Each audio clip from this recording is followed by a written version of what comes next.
York City. Record. 160-pound limit ratio. And you see McCallum, Providence. Today, I was asking Mike McCallum if he see that there's a few pounds. Much trouble. So, sorry. She'll never do it again. That's right. Scheduled for 10, this is our main event, and Mike McCallum in the black. What was left with in the closing was that even though it was a very tough fight, is what we're seeing right now. Well, it was an effort against Tony that was less precise than they wanted. To understand it, he said, I guess I was just overzealous. He's ever had. He has as much. McCallum He's going to be very patient, very deliberate here in the early minutes. Be okay. He did so last year here on ESPN. Walker in 5. The knockout's there. I'm going to take it. So that's what we'll look for. So round 1 is in the books, and Mike McCallum had, although that one was, I guess you could go either way with that. We're into round 2. The black trunks, red. Their fight trade are really middleweights. Not in the ring. Good right by Chirino, but say when they wouldn't pay more with it. Absolutely. Fighters who have been beaten by he and James. Winning that title. Good work to the body there by McCallum. You know, it contains all the elements that's wrong with boxing today. And, you know, maybe we can get into it if so. You know, I'll temper my criticism somewhat, but it really is. I think he's stoic enough to not unifying titles. And the WBA first wanted money to the title be defended against Tony. Then they wanted more money. And when he wouldn't pay them more, agreed to a certain price. And it's standard procedure in boxing that when a champion is to fight a #1 challenger, you'll know who the real champ is. And he did. The IBF title, but McCallum was out of luck with his. I think it was the right one to make because he had in punching as Mike McCallum. And the combinations, which some.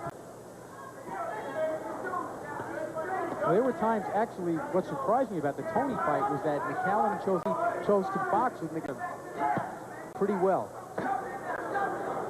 That looked like a low blow. But that left hook to the body is getting and allowing McCallum to get the left hook to the head now. So round 2, a very nice, hoping to reach. Nearly a low blow. Off of the border here into round 3. McCallum. It is his trademark. He does it well. And he's really now set in the first round, but now you can see McCallum more busy than Chirino, landing a better percentage of punches. Still not quite up to his... The McCallum jab was so effective in his bouts cruise when we saw him here on ESPN. He had that jab working overtime in both those matches. McCallum he wants on any given night, and he knows that depending on how his opponent fights. Now, he is doubling with the left hook, though, McCallum. Punching. A lot of it was missing. Oh, excellent straight right hand against Chirino. And that's exactly what I'm talking about. Chirino, anything. Maybe if he had a name change, it would help you. It certainly would. Anyway, Chirino is taking those straight rights down the punch. Wasn't getting hit with those as much because McCallum was throwing them wide. I also think McCallum was not, if not wary, at least aware, very good punch. And one thing about a straight right like that, it can leave you open for a left hook counter. Doubling up with that punch excellently. From McCallum, a good weapon for him tonight, and not something he uses in every fight.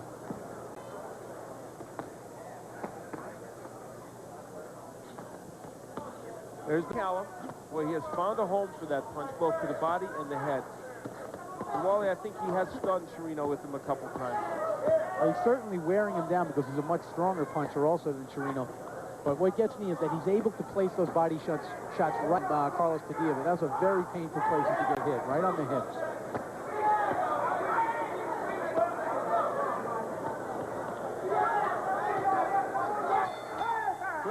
I think we disagree. We agree on everything. Why not? Well, most things anyway. He's round 4 scheduled for, you wouldn't mind, attending. Well, clear. Chirino's got to come up with something. Wow. Up to through the That's third just round. in round 3.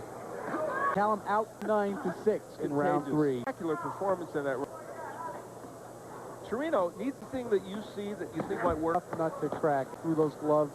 I think that Chirino's got to pressure him. We go back to the keys.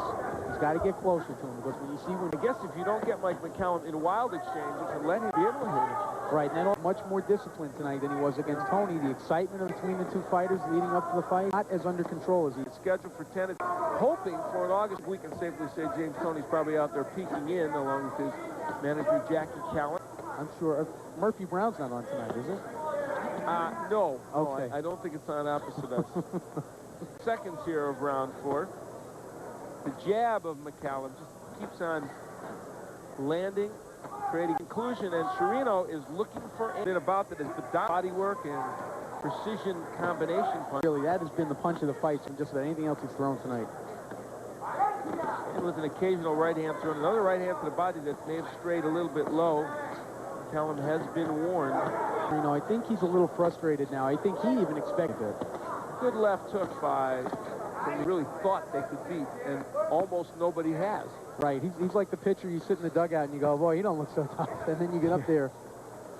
He's a very, very deceptive fighter. There's always one, just about. Lost to Colombe, the middleweight championship. Wins. One of his most dramatic came here in this. Donald Curry, which he retained his junior middleweight championship. I think it's safe to say probably his most. 1987, Curry had him hurt, huge left hook. And that was at a time when Donald Curry was still considered one of the top 5 fighters in the world. Right, he'd lost to Lloyd Huntington, but was on his way back with some good performances. Here is McCallum performing well on the inside. And he's not a one-punch knockout artist, but he is heavy-handed, and he gets a lot of leverage into each on the inside. Something I wanted to say about the Curry fight, now that's back in 1987. Back then, people were saying that perhaps Mike McCallum was... We are now into 1992. And Donald Curry is retired, happily. And managing, Skipper Kelp, who mentioned earlier, managing many of his business enterprises. Well, I mean, that really shows you something about 5 years ago and now fighting for titles. What Mike McCallum's doing now, they're pushing some of his punches a little bit. I don't know if it's fatigue or just... Well, I don't think this is his best weight either.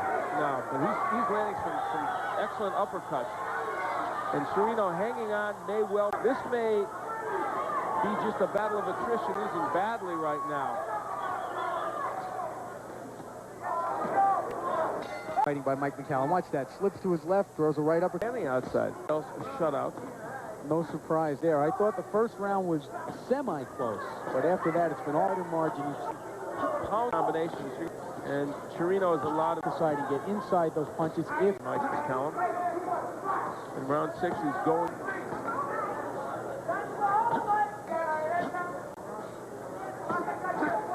One of the reasons you can't do that is because look how he picks his... So, you know, footwork is very overlooked in boxing. He always knows when. He's always coming forward, even though he's not considered, you know, a whirlwind or Mike Tyson or somebody. He's always... But it's the appropriate movement. It's like a good base runner does. But from what I've seen of technique, very difficult to fight. That's a really good analogy. Archie Moore would take that. Good. But at the rate Mike McCallum is going, he may be fighting as long as Archie Moore fought. Good right hand against Chirino, and that may have him hurt. He can, I think. Really try and land the kind of combinations that will hasten. This is the kind of bout that could be stopped in the corner in between one of these rounds. We'll see. In round 6, Mike McCallum showing us there is a lot of life left in this 35-year-old body. Make no mistake about it. Step right around Chirino when he stepped back the other way. He was supposed to be here. Watts' discretion was the better part of valor, I guess. And unfortunately for this, Ike's a big factor. He's just having trouble. I mean, McCallum is such a versatile fighter. You know, when you say textbook, because the textbook tells you the exact, precise way to do things, they also can be a little dry.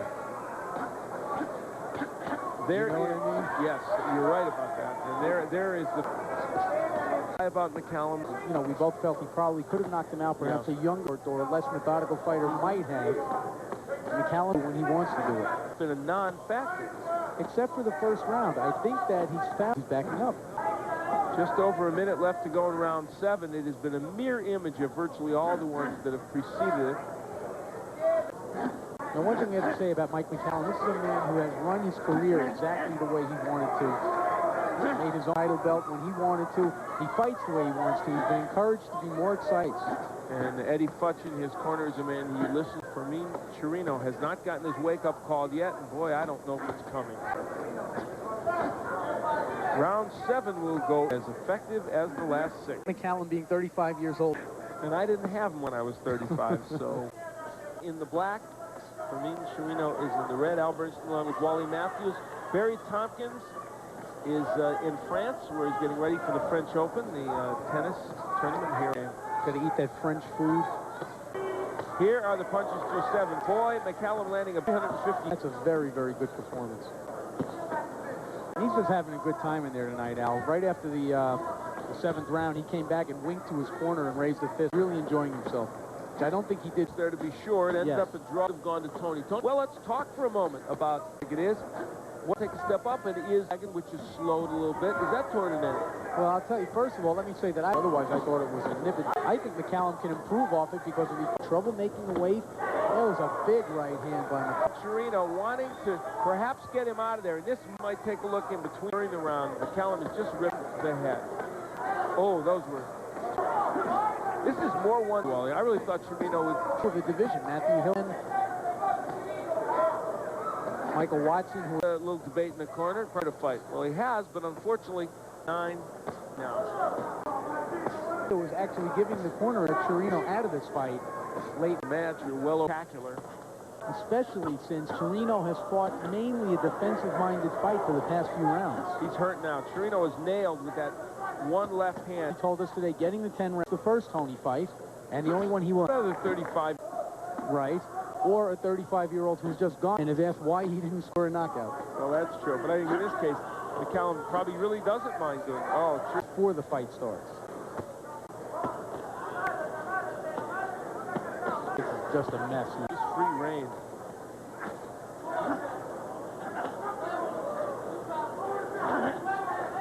Just been totally one-sided. Mike McCallum, I think even most observers wouldn't have thought not good for him, super middleweight, but so is McCallum. Legitimate 168-pounder. Yeah, had a championship in that division. Just second, McCallum having his way. And so, it may well go the distance as Mike McCallum. Next soon as the air, he'll get all the... That pretty much tells the story. Making almost as many punches as Chirino has thrown.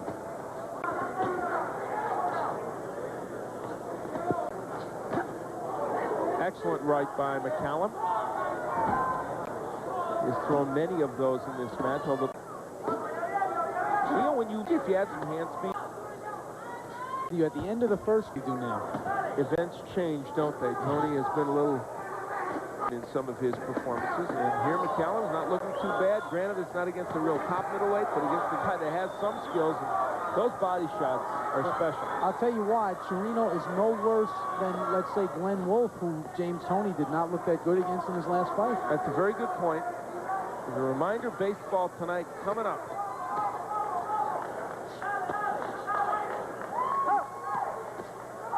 Under a minute left to go in round 10, and now all of a sudden, Chirino makes some noise. I gotta say, he's fought with a lot of pride, even though he has not taken a lot of chances in this fight. He's quit, and he has tried. Unfortunately, he has just been unable to get off McCallum.